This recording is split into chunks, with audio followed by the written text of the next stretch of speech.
வசனம் நீதிமொழிகள் 14:22. தீமையை யோசிக்கிறவர்கள், கவனிங்க, தீமைகள் எதிர்மறையானவைகளை யோசிக்கிறவர்கள் தவறுகிறார்கள் அல்லவோ, லைஃப்ல தவறுகிறார்கள் அல்லவா, இடறுகிறார்கள் அல்லவா. நன்மையை யோசிக்கிறவர்களுக்கோ, நல்ல நல்ல காரியங்களை யோசிக்கிறவர்களுக்கோ கிருபையும் சத்தியமும் உண்டு. அவர்களுக்கு கிருபையும் உண்டு, சத்தியமும் உண்டு, ஜெயமும் உண்டு, வெற்றியும் உண்டு. வாழ்க்கையில எல்லா விதமான அடுத்த கட்ட அபார ஆசீர்வாதமான வளர்ச்சியும் உண்டு.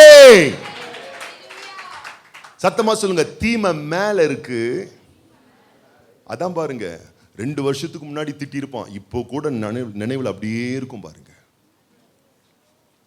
இப்போ உங்க கையில புக்கு கொடுத்த கூட டக்கு டக்குன்னு எழுதுவீங்க. யாரெல்லாம் உங்களை காயப்படுத்தினா பட்டு பட்டுன்னு எழுதுவீங்க. யாரெல்லாம் உங்களை கஷ்டப்படுத்தினா சட்டு புட்டுன்னு எழுதுவீங்க. என்னென்ன பிரச்சனைலாம் உங்க லைஃப்ல வந்தது சடக்கு சடக்குன்னு எழுதுவீங்க. ஏன்னா எல்லாம் மேலேயே இருக்கு அப்படியே. ஆனா பேப்பரை கையில கொடுத்து கர்த்தர் செஞ்ச 4 நன்மை எழுதுங்கன்னா, என்ன நன்மை செஞ்சாரு, ஏம்மா என்னம்மா நன்மை செஞ்சாரு, எனது கொஞ்சம் ஆழமா இருக்கு.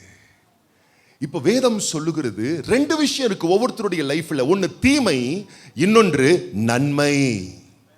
நாம் சொந்த வாழ்வில் பல தீமைகளையும் நாம் சகித்திருக்கிறோம், தீமைகளையும் அனுபவித்திருக்கிறோம்.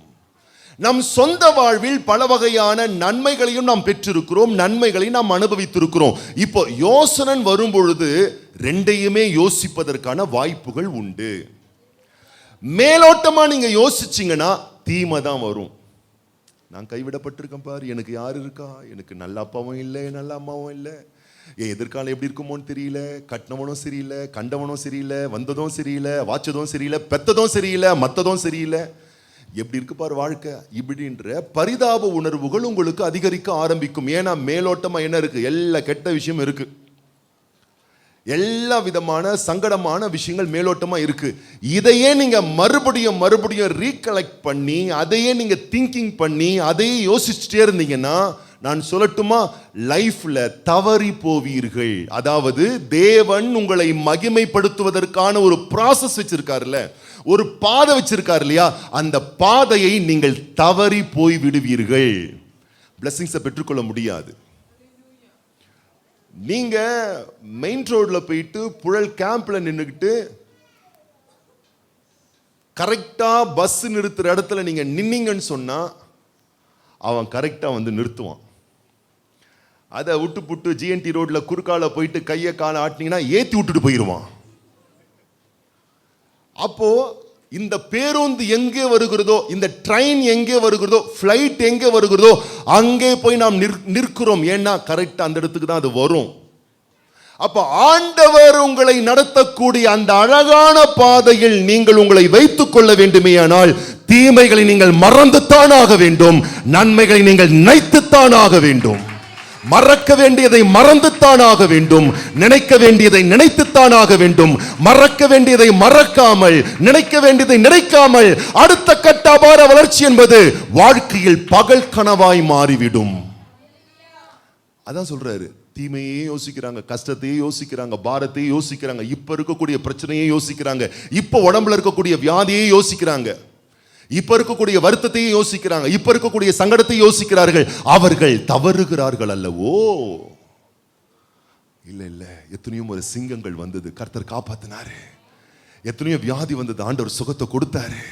பண கஷ்டம் வந்தது, ஆண்டவர் தூக்கி சுமந்தாரு. நெருக்கங்கள் வந்தது, கர்த்தர் நல்லவரா இருந்தாரு.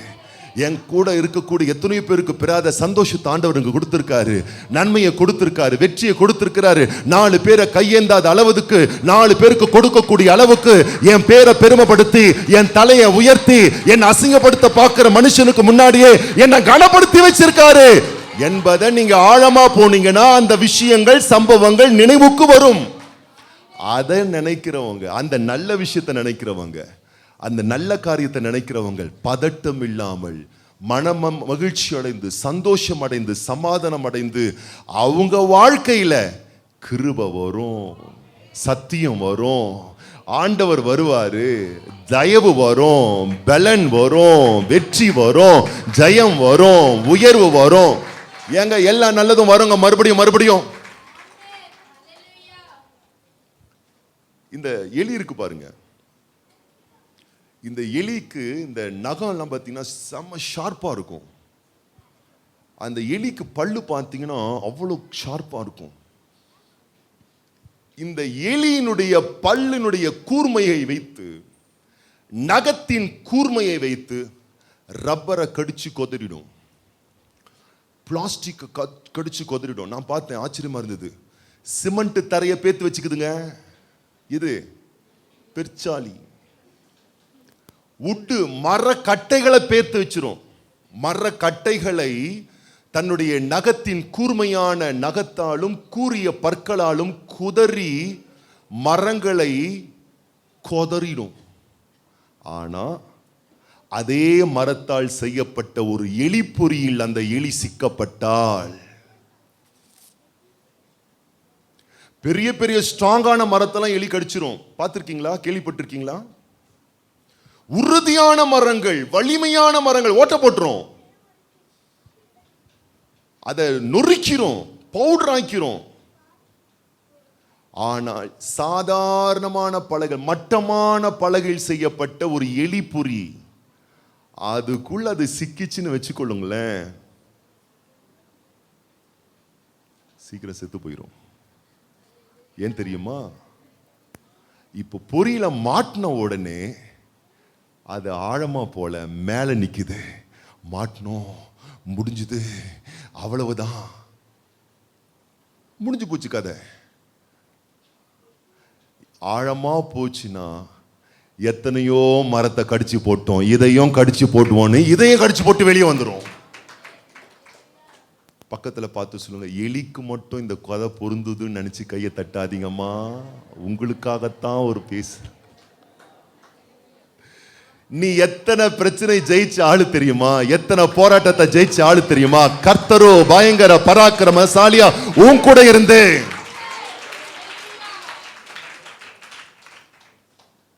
ஆனால் நீங்கள் தீமையையே யோசித்துக் கொண்டிருந்தால், பயத்தையே யோசித்துக் கொண்டிருந்தால், பதற்றத்தையே யோசித்துக் கொண்டிருந்தால், பரிதாப உணர்வுகளை அதிகரித்துக் கொண்டிருந்தால், எதிர்மறையான எண்ணங்களையே நீங்கள் நினைத்துக் கொண்டிருந்தால், நீங்கள் செயல் இழந்து போவீர்கள். எதையும் செய்ய முடியாத திராணியற்றவர்களாய் மாறிவிடுவீர்கள். உடைந்து போவீர்கள், நொந்து போவீர்கள், உங்களையே நீங்கள் வருத்தப்படுத்திக் கொள்வீர்கள், சங்கடப்படுத்திக் கொள்வீர்கள், வேதனைப்படுத்திக் கொள்வீர்கள்.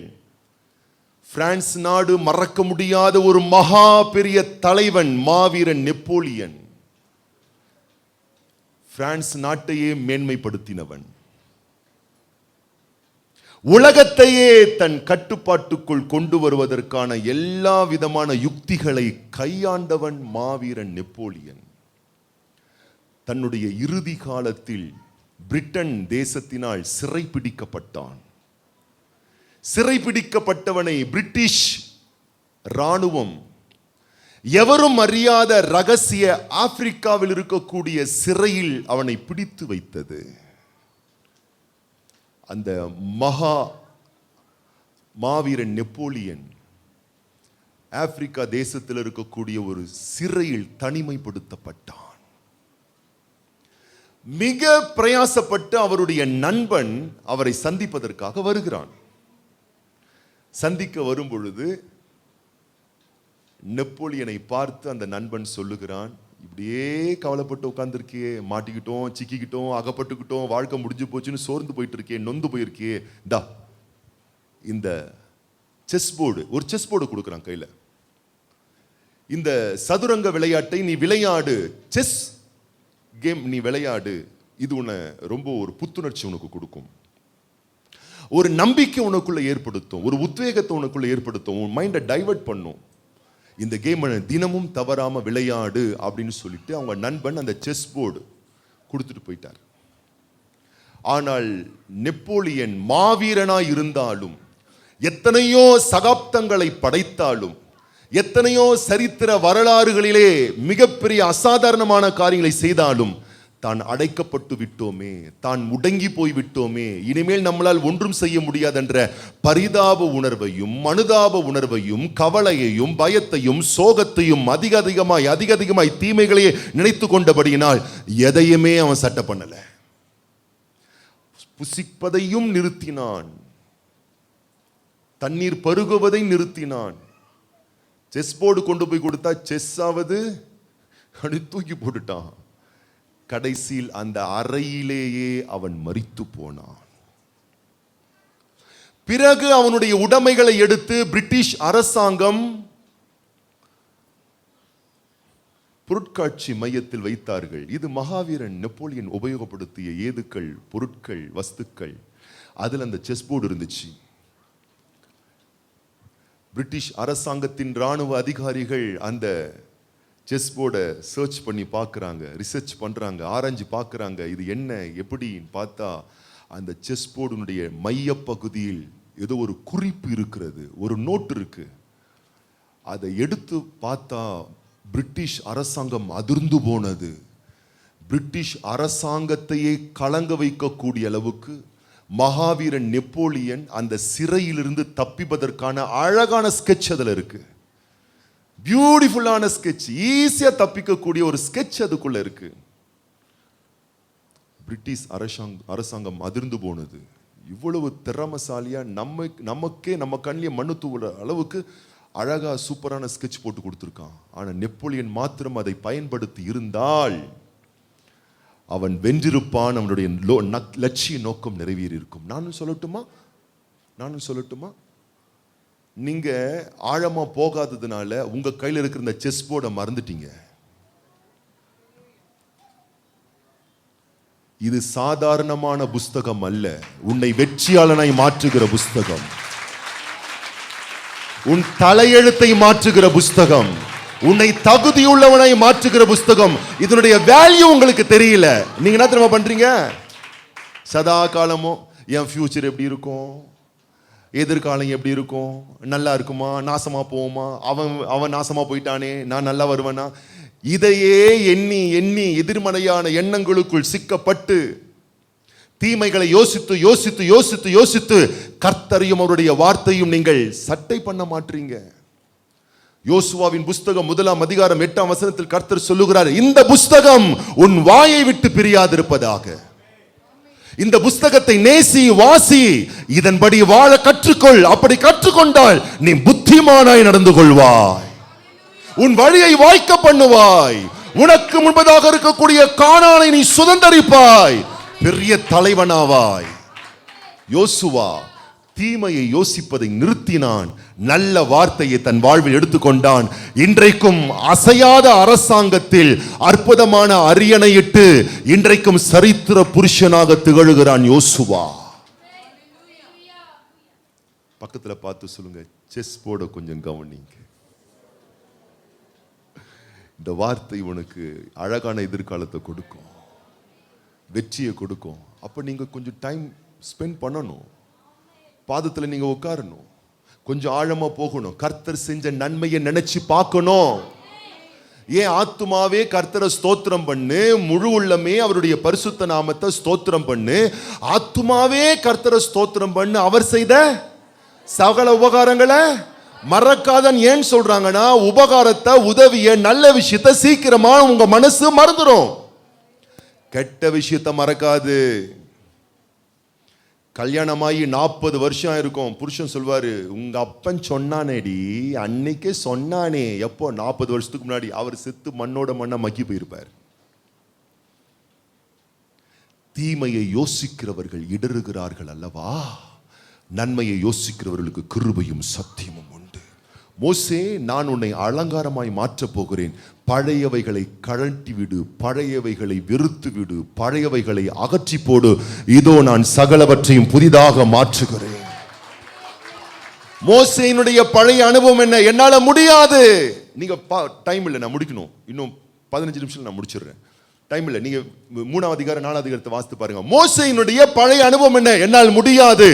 திக்குவாயி, மந்த நாக்கு, பவர் இல்ல, பலவீனன், வேற யாராச்சும் அனுப்புங்க, கூச்ச சுபாவம், பதற்ற இருதயம், தன்னை குறித்ததான ஒரு சுய பரிதாபம், தன்னை குறித்தே அவனுக்கு இருந்த அவநம்பிக்கைகள். கர்த்தர் சொல்றார், கரெக்டிட்டு வெளியே வா, உன்னை பேரை நான் பெருமைப்படுத்துறேன். எத்தனை பேர் சொல்ல போறீங்க, என் மேல் மனதில் இருக்கின்ற தீமையான எதிர்மறையான எண்ணங்களை நான் மறக்கிறேன், என் உள்ளத்தின் ஆழத்தில் கர்த்தர் செய்த நன்மைகள், என் வாழ்வின் சந்தோஷங்கள், ஆசீர்வாதங்களை நான் நினைச்சு பார்க்கிறேன்னு சொன்னா, நான் சொல்லட்டுமா, உங்கள் வாழ்வில் கிருபையும் சத்தியமும் உண்டு. அந்த கிருபையும் அந்த சத்தியமும் உன்னை சிங்காசனத்தில் கொண்டு போய் உட்கார வைக்கும். இந்த கிருபையும் இந்த சத்தியமும் உனக்கு அழகான எதிர்காலங்கள் அமைச்சு கொடுக்கும். இந்த கிருபையும் இந்த சத்தியமும் நீ எட்டாத உயரங்களுக்கு எட்டுவதற்கு உனக்கு வழிகளையும் வாய்ப்புகளையும் ஏற்படுத்தி கொடுக்கும். கண்களை மூடி இதயத்துல கைகளை வச்சு, என் ஆத்துமாவே தட்டி விடுங்க பார்க்கலாம். உங்க ஆத்துமாவே தட்டி விடுங்க பார்க்கலாம். என் ஆத்துமாவே, துக்கப்படுகிற ஆத்துமாவே, வருத்தப்படுகிற ஆத்துமாவே, என் ஆத்துமாவே நீ ஏன் கலங்குகிறாய்?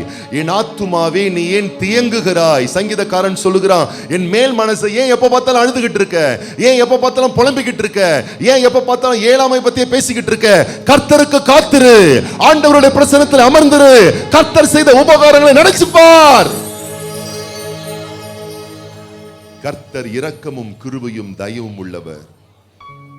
மீன் வயிற்றுக்குள்ள யோனா போன உடனே, யோனாவின் புஸ்தகம் 2ஆம் அதிகாரம் சொல்லுகிறது, யோனா புலம்புகிறான், கத்துகிறான்.